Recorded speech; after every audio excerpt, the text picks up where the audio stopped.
Მარჯობათ მეგობრებო, მოგესალმებით ყველას. ჩვენ დღეს პირველი გადაცემა ეთერში გადის ჩვენი პირველი გადაცემა საქართველოს საპარლამენტო მონარქიაზე. უბრალოდ იმიტომ რომ დღეს დღევანდელი მდგომარეობიდან პოლიტიკური მდგომარეობიდან გამომდინარე და იმ მდგომარეობიდან რაც მდგომარეობაში ჩვენ ჩავაყენეს უკვე რამოდენიმე ათეული და ასეული წელია.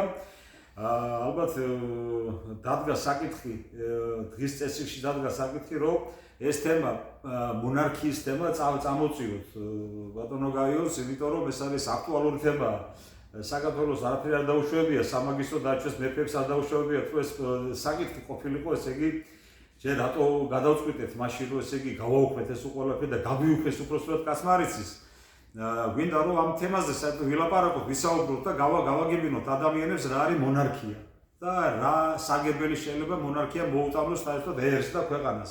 ამასთან დაკავშირებით ჩვენმა კლუბმა, სამეფო კლუბმა, ჩვენ სამეფო კლუბის წარმომადგენლები ვართ, ბატონი გაიოზი ბრძანდება ამ კლუბის სპიკერი, გადავწყვიტეთ თქვენთან მოვიტანოთ ეს თემა განსაკუთრებულად და რაც საჭიროა საკითხებზე ვილაპარაკოთ და იმაზე თუ გავგაგებინოთ რა არის მონარქია, თუ მისაღები იქნება მივიღებთ, თუ არ იქნება მისაღები, ნუ სხვა რაღაცას გამოვნახავთ. ამასთან დაკავშირებით დღეს პირველი გადაცემაა და პირველ გადაცემაში მოწვეული ყავს ბატონი გაიოზ მამალაძე, რომელიც ამ კლუბის, სამეფო კლუბის სპიკერია უკვე ათეულობით წლებია და გვინდა ვისაუბროთ. გესაუბროთ მონარქიაზე რა არის მონარქია ბატონო გაიოზ? პირველ რიგში ჩემი აზრით მივესალმები მაყურებელს, მოგესალმები თქვენ, მინდა აღნიშნო რომ ესე იგი სამეფო კლუბის ტელევიზია კარგი ხანია მუშაობს, ჯერჯერობით YouTube-ი არხში, მაგრამ იმედი გვაქვს რომ ეს საკუთარი ესე იგი ძლავი ტელევიზია გვექნება, მეგობრების დახმარებით ალბათ, ან ჩვენი შესაძლებლობებით. მინდა აღნიშნო ასევე აუცილებლად რომ ამ ტელევიზიაში ერთ-ერთი ძალიან მნიშვნელოვანი გადაცემა არის თქვენი საავტორო გადაცემა გვარების შესახებ, იმიტომ რომ საქართველოს ეს არის გვარების გაერთიანება. ყველაზე ერთ-ერთი საამაყო ქართველებს გვაქვს ხოლმე რომ როდესაც საუბრობთ გვარს ვკითხულობთ, გვარის დედა ვისი გვარის არის, ვისი გვარის არის და ასე იგი დედა-ბებია და ასე შემდეგ. გვარს აქვს გადაწყვეტილი მნიშვნელობა, ჩვენი ქვეყანა გვარების მიერ არის შექმნილი.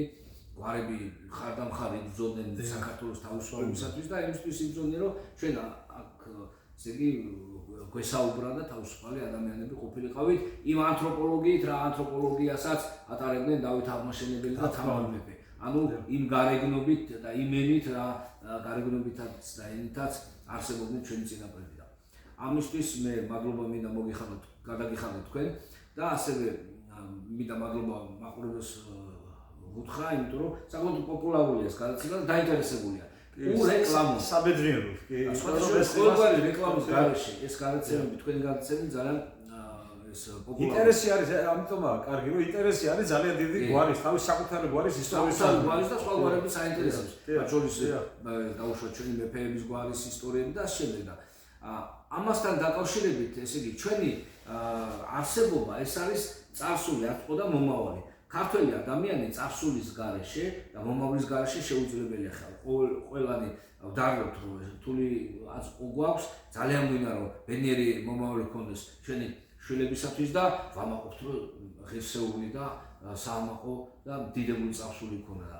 ეს არის ყველაფერი გაერთიანებული ჩვენ სამშობლოსთან დაკავშირებით და კავშირში. ეს ჩვენი სამშობლო ყოველთვის იყო სახელმწიფოებრივად ჩამოყალიბებული კლასიკურად, როგორც ადრე არსებობდა, როგორც ყველაზე კლასიკურია და ეს იყო სამეფო, საქართველოს სამეფო ერთიანობის პერიოდში განსაკუთრებით.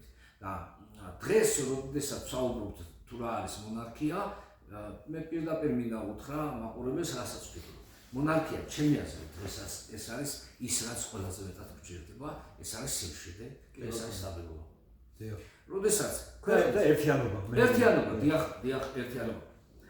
ზუსტად ერთიანობა, იმიტომ რომ დღეს ესე ხდება სამწუხაროდ 20 მაშინით რაც ძველ გამოსახულია დაუშვათ ხელისუფლებიდან ჩამოაცილეს უცხოეთის იმპერიის დახმარებით და მაფიოზური ძალების დახმარებით, მაშინ საქართველოში ვერ ჩამოყალიბდა ვერც სახელმწიფო, ვერც სტრუქტურულად გაიმართა ჩვენი ქვეყანა, იმიტომ რომ ბუნებრივი პროცესი არ მიმდინარეობს. ჯერ ჩვენ როდესაც დავკარგეთ დამოუკიდებლობის ატრიბუტები წაგვართვეს, მაგალითად წაგვართვეს ავტოკეფალია ეკლესიის და წაგვართვეს ჩვენი ესე იგი მმართველობის ფორმა. და ეგროს მმართველობის ფორმა. სამეფო ჩვენ მეფე ყავდა, ხო? ანუ სახელმწიფო სიმბოლო იყო მეფე. ესე იგი ჩვენ აღვიდგინეთ ავტოკეფალია, აღვიდგინეთ დამოუკიდებლობა, თუმცა ბოლომდე ჩვენ დამოუკიდებლობა არ აღვიდგენია, იმიტომ რომ ჩვენ რაც წაგვართვეს, ეს იყო სამეფო ტახტი, ეს ჯერ აღვიდგენია, ეს აუცილებელი პირობაა, რომ ჩვენ დავუბრუნდეთ ეს.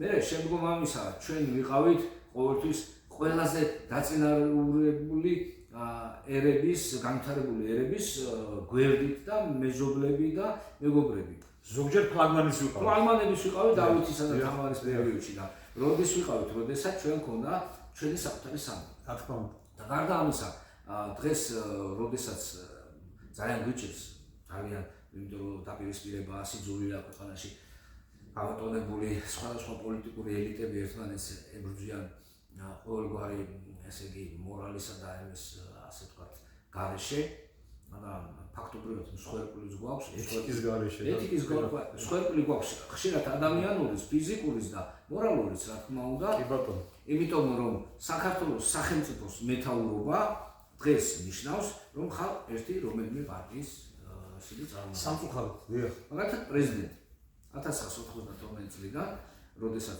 ჩვენი პრეზიდენტი არჩეული იყო 87%-ით იმის შემდგომ საქართველოს პრეზიდენტი ანუ საქართველოს მეთაური არის ხან ერთი პარტიის წარმომადგენელი და ებრძვის მეორე პარტიას და მეორე პარტია ებრძვის მას და ხან მეორეს და ასე შემდეგ და მე თან ესე ხდება რომ საქართველოს მეთაური ხელისუფალი არის დაპირისპირებული ხალხის ნაწილთან იმ ამოჩევიდან რომ ამიტომ ეს სამეფოს სიტუაცია პრინციპში ამას გამოუცხავს და ეს არის ყველაზე მთავარი რომ სტაბილიზებას გამოერთიანებელია საერთოდ კონსტიტუციურ ჩვენ საპარლამენტო მონარქიაზე ვსაუბრობ და კონსტიტუციურ საპარლამენტო მონარქიაში მე ეს სახელმწიფოს მეთაურებს ანუ მეფეებს არ აქვს უფლება რომელიმე პარტიის ესე იგი ეს სასარგებლოთან საწინააღმდეგოდ გამოვიდნენ რომელიმე პარტია გააკრიტიკონ ან რომელიმე პარტიის წარმომადგენელი იყვნენ ან საერთოდ რომელიმე პარტიას მისცენ ხმა ეს აბსოლუტურია იმიტომ რომ ისინი არიან ყველასი და ყველა პარტია არის მათი მეგობარი და ამიტომ ეს ერთი შტო მაინც შეგვიძლია რომ გავაერთიანოთ გარდა ამისა ხა უამრავი რამე აქვს მირონცხების ეს არის კი ბატონო რა თქმა უნდა სხვადასხვა ვისაუბრებთ ანუ ჩვენ გამაერთიანებელი სახელმწიფოს მეთაური გვინდა რა თქმა უნდა თან ესე იგი გამოდის როცა აბსოლუტურად ნეიტრალურია იქ სამართლიანობის პრინციპი უფრო მეტადაა დაცული იმიტომ რომ არავის მხარეს არ არის ან მხარეს არ წარმოადგენს ამ შემთხვევაში არის ესე იგი პირიქით არის ისა რომელიც გარანტია არის იმისი რომ ესე იგი ჩვენ დავიღალეთ უკვე თქვენ მართალი მძანეთ უკვე 35 წელია უკვე ვერავაშენეთ კაცოს ქვეყანა ასეთ 3 მილიონი ნახევრიანი ქვეყანა როგორ შეიძლება ამერიკა დანგრეული გერმანია მეორე მსოფლიო 8 წლის განმავლობაში დააყენეს ფეხზე კაცო ჩვენ წარმოვიდგინეთ ესე იგი 35 წელია ვაშენებთ ქვეყანას და ვერავაშენებთ ვანგრებ ხო დიახ ვანგრებ და ჩვენი პოლიტიკური ელიტები არ რა თქმა უნდა იმიტომ რომ თქვენ მართალი მძანეთ იმიტომ რომ პრეზიდენტი სულ არის რომელიღაც პარტიის თავმჯდომარეა ეს არ არის ქვეყნის პრეზიდენტი არ წარმოგადგენელი რა თქმა უნდა აბა რამე რომელიმე პარტიის დასმული ან პრეზიდენტი ხშირ შემთხვევაში არის უცხოეთის დაფინანსებით მოყვანილი ხელისუფლების საფრთხეში ესეც ხშირად ხდება ამიტომ უცხოეთის ინტერესების გავლენის გამტარებელი შეიძლება და მეფისგან ეს გამორიცხული იმიტომ რომ მეფე თავისი ქვეყნის შვილია და თავისი ქვეყნის ხელმძღვანელი ანუ როგორც ოჯახის მამა ვერ იქნება სხვისი აგენტი საკუთარ ოჯახში ისე მეფე ვერ იქნება სხვისი აგენტი რა თქმა უნდა რომელმაც იცის რომ თავის შვილს უნდა გადასცეს და ერთი საკითხი კიდე ახლა ამას წინათ ქონდა კიდე საუბარი ახლა ეს მე მგონი ეს მეფე და დაუშვათ მონარქია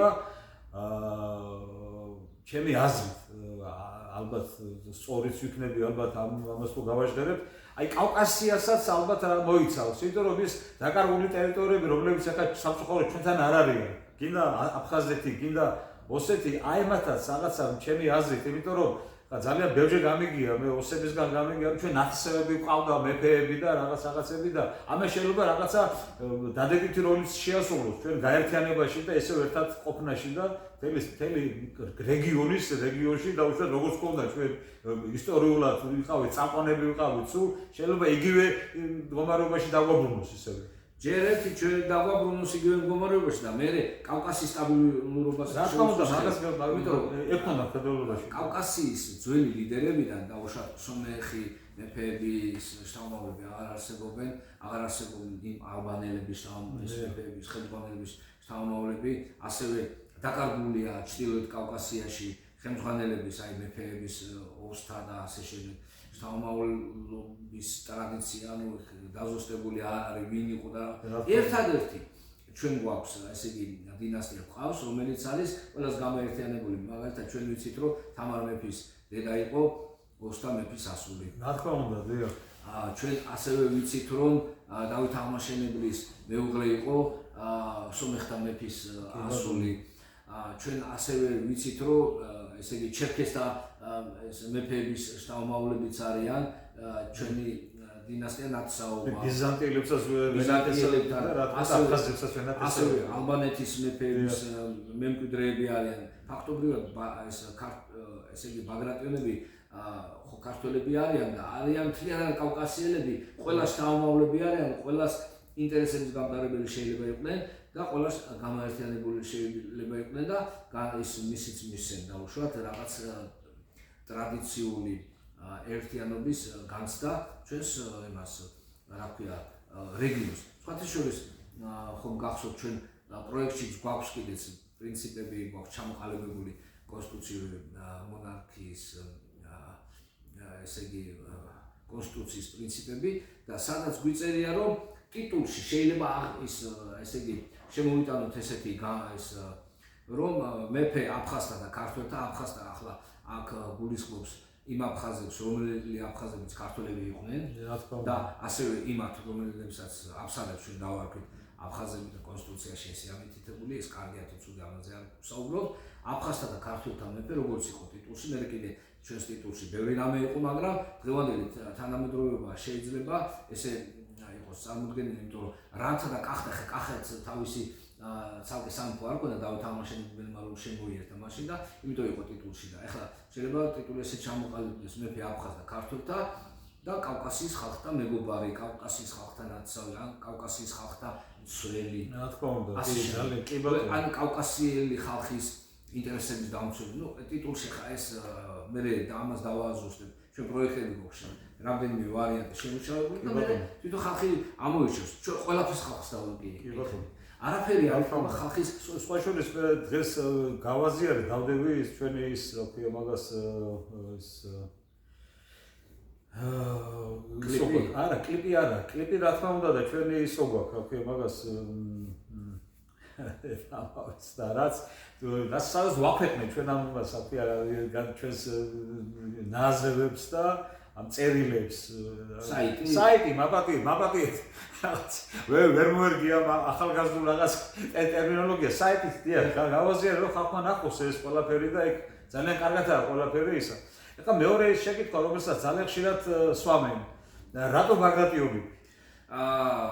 იმიტომ ბაგრატიონები საერთოდ ძალიან საინტერესო მოვლენაა საქართველოს ისტორია და საქართველოს მონარქიის ისტორია.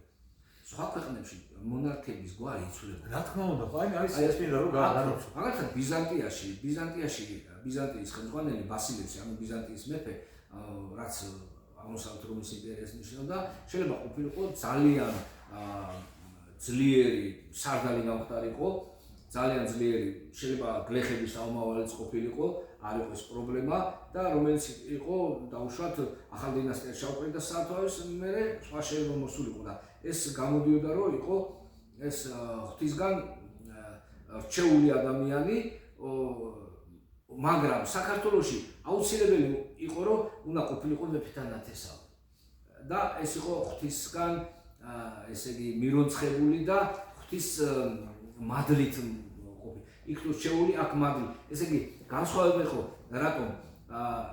იმიტომ რომ გადატრიალებები არ მომხდარიყო, ეს სტაბილურობას იძლეოდა.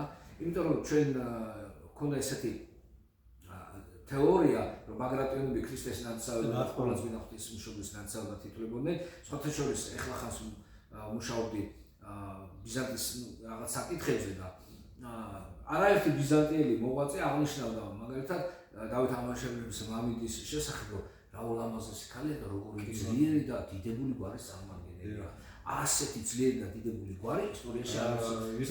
ისტორიიდან ამის ახლა რამდენად ეს ლეგენდების მიდანაა რო ქვია მაგას მაგრამ ესე იგი გამსახურდესაც არ გაჟღერებული ესო იყო მისმა მამიდა ევროპაში ჩანგალი შეიტანა ჩანგის ხმარება ახლა ეგ რამდენად ზუსტია მე არ ვიცი მაგრამ კი მაგრამ სასიამოვნო მოსასმენია რამდენად მართალია ზუსტად არ ვიცი მაგრამ ყოველ შემთხვევაში სხვათა შორის დაახლოებით 100 წელი მაგრამ ესე იგი მართა მარიამის გადადოფლებამდე ბიზანტიაში სხვა ესე იგი ერის წარმომადგენელი დედოფლად არ გაუყენათ, იმიტომ რომ სხვა ერების წარმომადგენლებს ისინი დაბალი დონისა და ბარბაროსებად მიიჩნევდნენ და არ უნდათ რომ აი ვიღაცა უცხო, ვიღაც ქართველი, ვიღაც სომეხი ყოლოდა დედოფლად. ახლა ჩვენ ბიზანტიელები ვართ, ფიქრობთ ჩვენ რომაელები ვართ და როგორ შეიძლება, მაგრამ ეს პირიქით მე თხოვნა ეს თხოვეს ბაგრატ მეოთხეს თქვენი ქალიშვილი მოგვა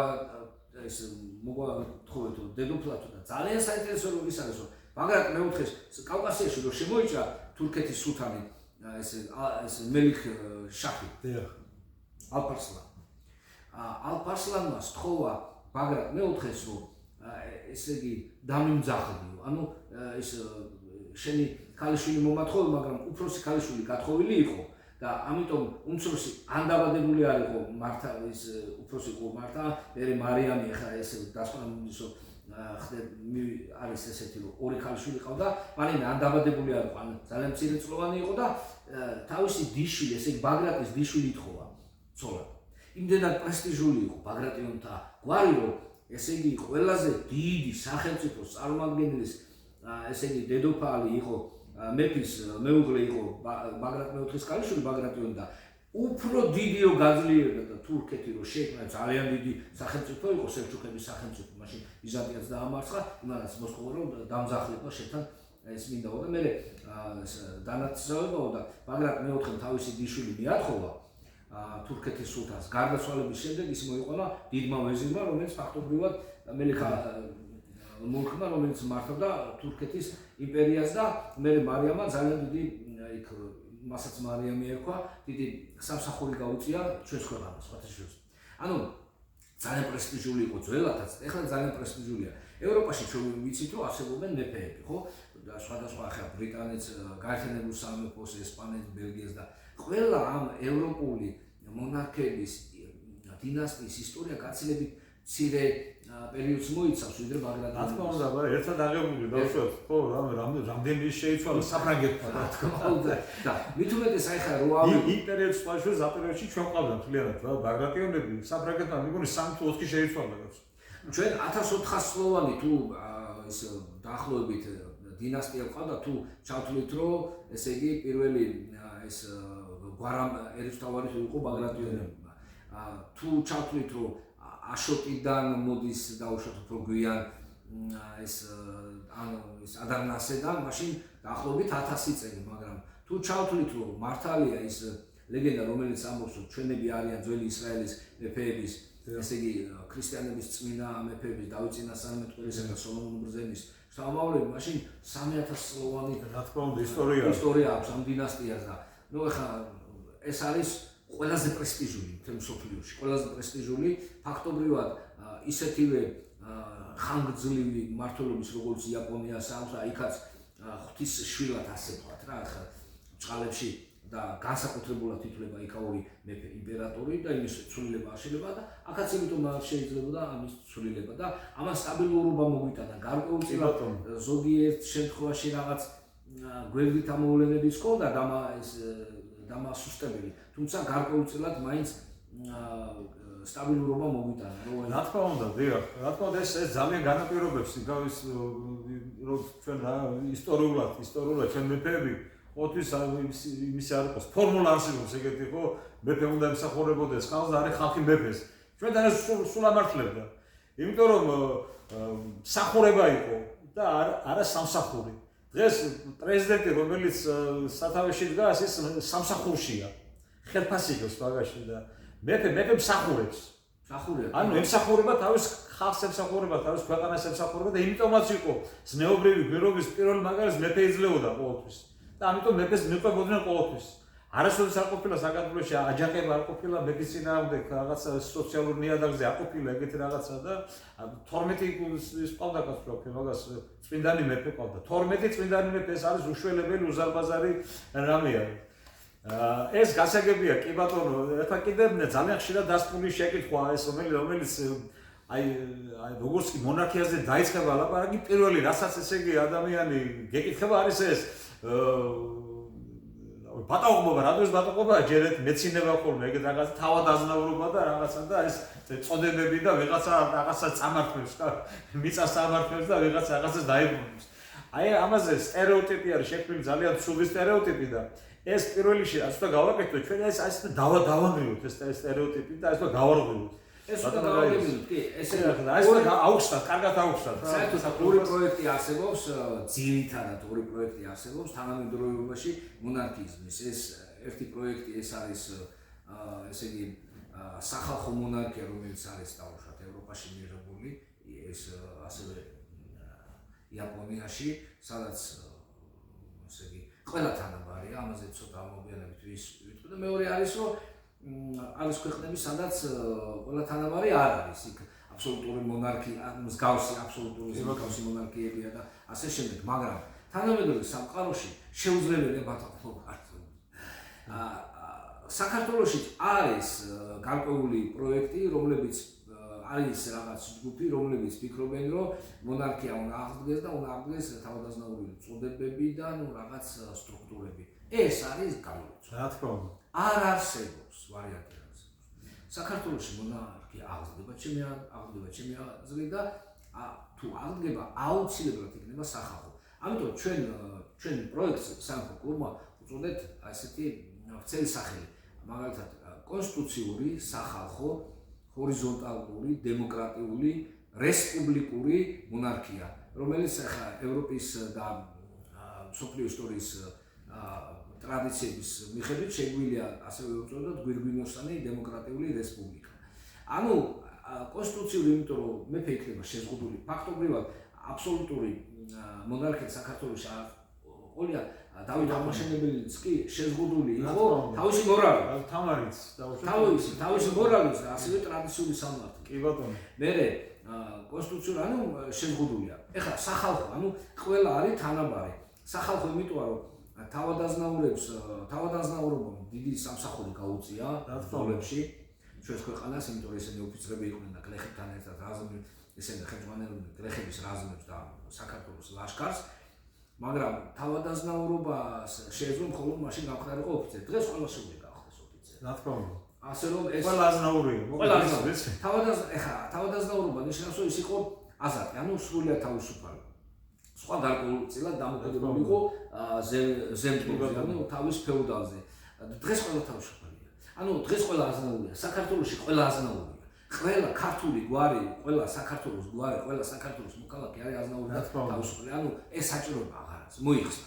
მერე ადგილობრივი მმართველები აღარ არიან დაუშვათ, ეს რომელიმე გვარის წარმომადგენლები, ან ეს სათავადოები აღარ არსებობს, სააზნაუროები და საერისთავები არ არსებობს და ანუ ესეც მოიხსნა. მერე ახლა რაც შეეხება ქონების დაბრუნებას, გამორიცხული არ არსებობს. შეუძლებელია. ის ქონება, რაც თავადებს ჰქონდათ, ან აზნაურებს ჰქონდათ, ან ვაჭრებს ჰქონდათ, ან კაპიტალისტებს ჰქონდათ და რომელიც დღეს ხალხის არის, ეს ქონება იყო მეფის და მეფისგან იყო ან დროებით მიცემული, ან წართმეული იყო ჩვენი მეფის. როცა ჩვენი მეფე დაამხეს, რუსებმა დაარიგეს და ასე შემდეგ და ესეც გამორიცხული, ანუ მეფის ქონება ნიშნავს რა? სახელმწიფოს ქონებას. ეს მეფის ახლა გაყიდო კი არ შეუძლია მეფეს ამ ქონების. ეს არის მისი შვილისთვის გადასაცემი ქონება, ეს სახელმწიფო ქონება. მეფობა თუ გაუქმდება, ეს სახელმწიფოს რჩება ქონება რა. ხო და ანუ ეს გამორიცხული არ არსებობს არავითარი ტიტულები, სხვათა შორის სიმბოლური ტიტულები ზოგიერთ ქვეყანაში შემორჩენილია, მაგალითად ლორდი და გრაფი და ასე. საპატიო ტიტულები შეიძლება, მაგრამ ახლა შეუძლებელია ეს გავაკეთოთ, იმიტომ რომ ჯერ ერთი გაუქმებულია 1918 წლის კონსტიტუციის და დამოუკიდებლობის აქტის თვითონ თავადაზნაურობამ განაცხადა თვითონ თავადაზნაურობის თანხმობით თავადაზნაურობა მქონდება გადასცა სახელმწიფო მისი თანხმობით გაუქმდა და ვეღარ აღდგა.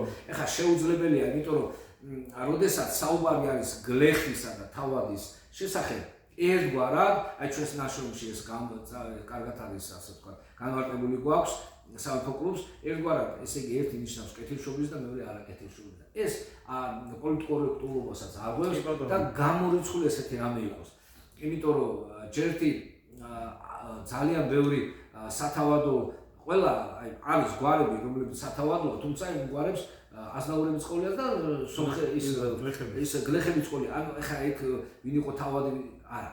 საქართველოში იქნება წოდებები, ოღონდ არისტოკრატიული წოდებები იქნება მეფის მიერ გაცემული დროებით, არამემკვიდრეობით გადასაცემი, მაგალითად დიდებული, დარბაისელი, რუსებს ჰქონდათ, ეკატერინე მეორემ შემოიღო ესეთი ტაბელა რანგა. ხო, ოღონდ ერთი უნდა გაუსვათ, აუცილებლად კი ეს პეტრეს შემოღებულია, ეკატერინემ გაანალიზო. ესე იგი, რომ მაგალითად გლეხსაც შეიძლება გამხდარიყო თავადი, მაგრამ თავადი არ მე სხვადასხვა აი პირადი აზნაურის რომელიც შეგვდა არ გადადოსა აზნაური იმიტომ რომ აი მაგალითად მე რომ ავიღო მეფისგან დამსახურებით აზნაურის წოდება ვიღაცა აზნაურების თავმოყრა ხო თქვა ხშირად თქვა ჩვენ ვიყავით აზნაური ჩვენ რატომ აზნაური და თავადი და გრაფი და ჩვენი პროექტით არ იქნება ну სხვა პროექტი თუ მოითხოვს იმ პროექტს მეხმას არ მიცემ და თქვენ ხმას არ მიცემ და საქართველოს მოსახლეობა ხმას არ მიცემ და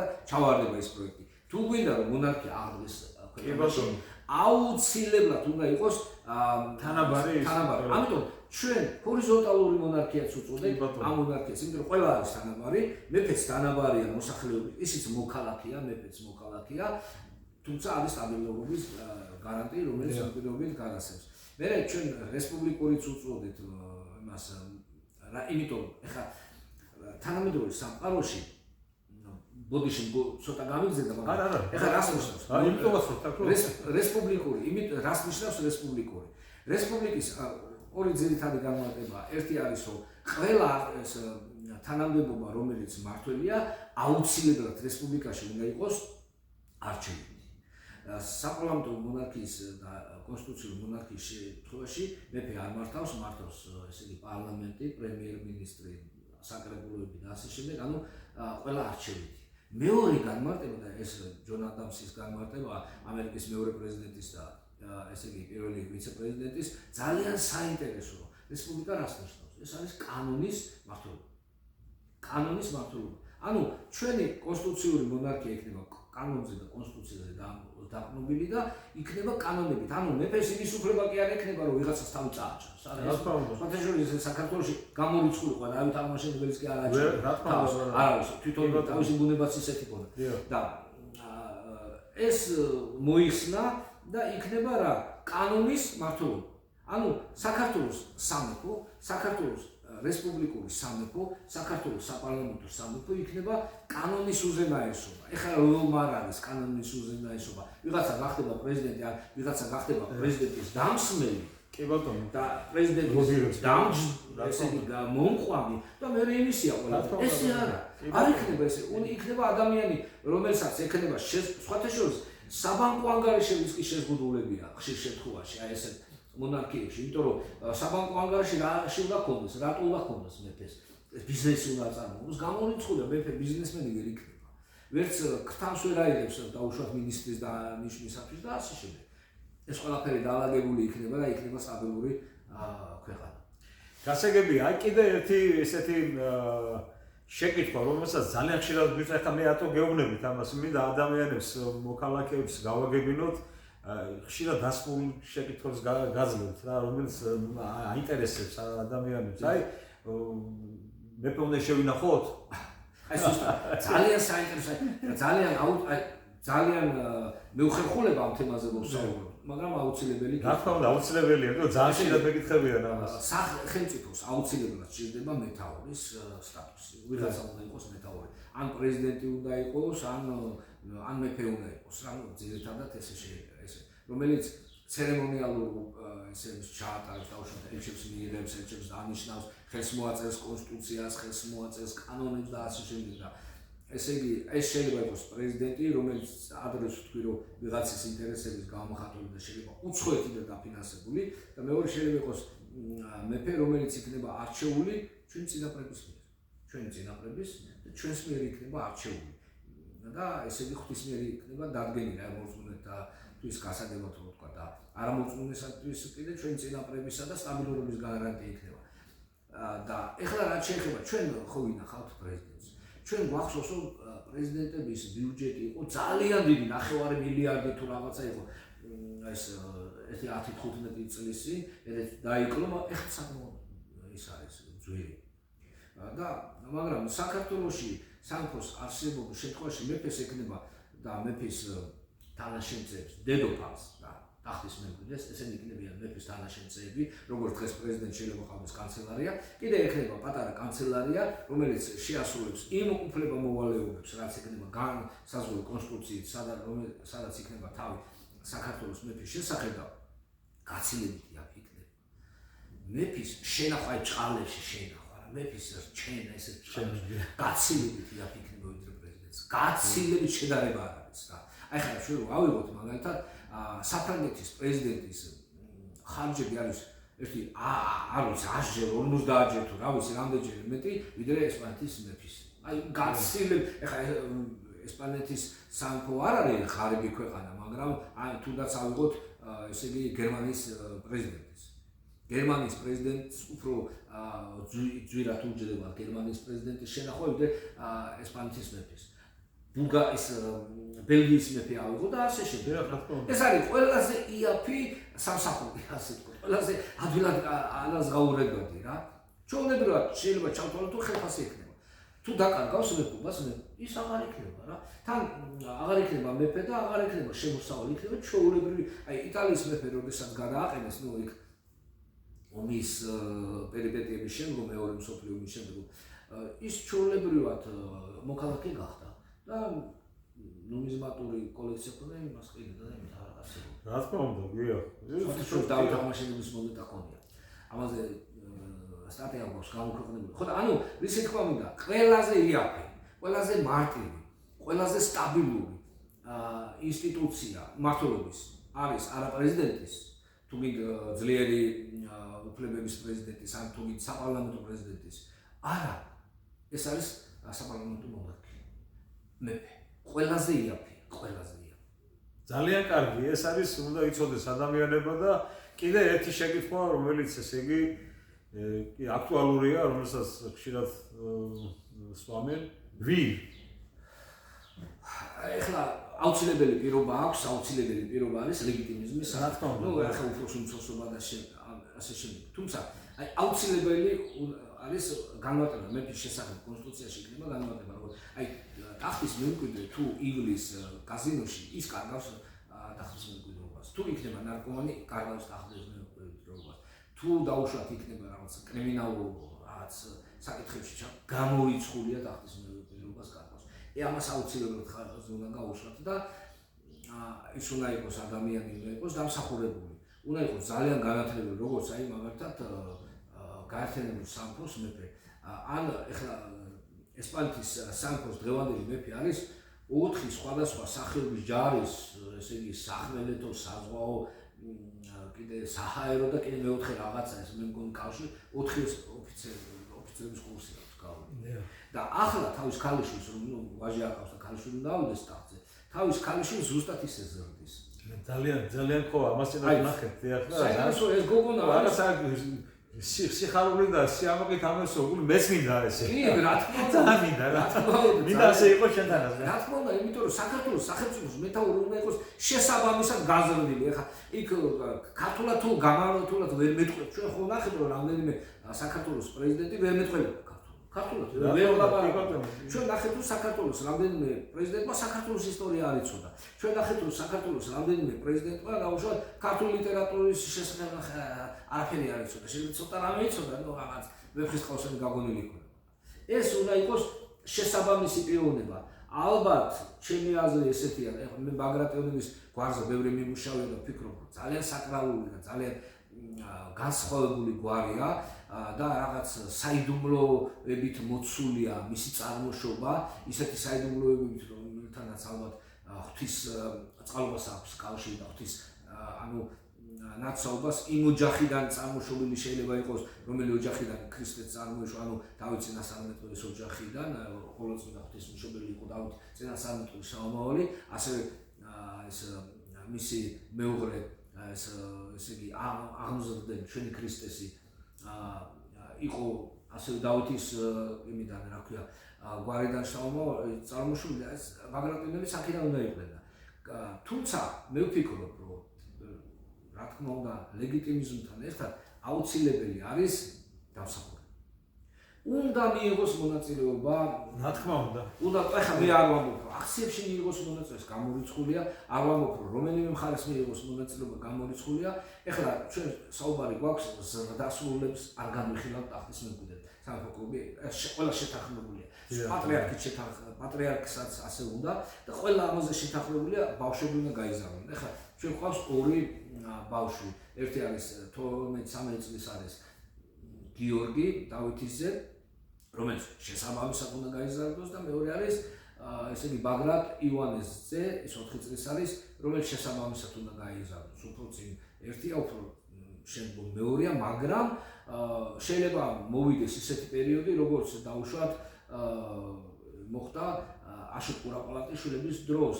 უფროსმა შვილმა მომდევნო ძმას დაუთმო პირველობა, იმიტომ რომ მას არ ჰქონდა პოლიტიკის ინტერესი, ან რაღაც ინტერესი, ან თვლიდა რომ ის უფრო ნიჭიერია. ესეთ რაღაცები ხდება, ან ზოგჯერ არის რომ მაგალითად ჩვენ ერთ-ერთ სამეფო ოჯახში გვაქვს ესეთი მდგომარეობა, რომ უფროსმა შვილმა თავისი მომდევნო ძმას დაუთმო, რომ შენგან გავიგოს. ესეთი რაღაცა იქნება. დანარჩენი ღვთის გადასაწყვეტია ჩვენ არ ვიცი. დიახ, მე მგონი შედგა ჩვენი პირველი გადაცემა ბატონო გაიოს, მე მგონი საინტერესო იყო ყველაფერი და რაც თავია გავაშუქეთ ყველაფერი მეტნაკლებად. ეს პირველი გადაცემა და შემდეგი გადაცემებში უფრო განვცობთ ამ ყველაფერს და მოვიტანთ, თქვენამდე მოვიტანთ, თქვენთვის რომ გასაგები იყოს ყველაფერი და თქვენთვის მისაღები იყოს უბრალოდ ყველაფერი, ჩვენი მიზანი სწორედ ეს არის. ჩვენ ვართ, ესე იგი ადამიანები, რომლებსაც ძალიან გვინდა ჩვენ გვიყვართ, ჩვენი ქვეყანა გვიყვართ, ჩვენი და ჩვენ ვხედავთ, ჩვენი ხედვა ასეთია, რომ ჩვენ ვხედავთ და ჩვენ ასე მგონია და ასე ნამდვილად ასეა, რომ ეს ერთადერთი გადარჩენის გზა და ჩვენი მომავალი გადის მონარქიაზე გადის და ალბათ ასეა. იმიტომ რომ ჩვენ არავითარი საფუძველი არ გვაქვს იმის თქმისა, რომ დავუშვათ ჩვენმა რომელიმე მეფე კი ყავდა, ჩვენ სუსტი მეფეებიც ყავდა, მაგრამ უმეტესობა ძლიერი მეფეები ყავდა. აქამდე რო ვართ დღეს მოსულები და აქამდე რო ქართველებს ვეძახით ჩვენ საკუთარ თავს, ეს არის ჩვენი დიდი მეფეების და ჩვენი ბაგრატოვანთა დიდი დამსახურება.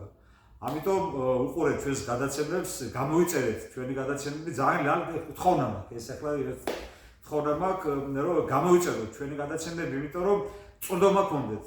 ყოველ კვირეულად გავა ჩვენი გადაცემები, მოვიწვევთ საინტერესო ადამიანებს, საინტერესო პიროვნებებს და განვავრცელოთ უფრო ამ თემას და ალბათ საინტერესო იქნება თქვენთვის და რო იყოს ხელმისაწვდომი, რო იყოს თქვენთვის ეს ყველაფერი, ამიტომ ძალიან გთხოვთ, რომ გამოიწეროთ ჩვენი არქივი. უღრმესი მადლობა ყურადღებისათვის, მომავალ შეხვედრამდე. დიდი მადლობა.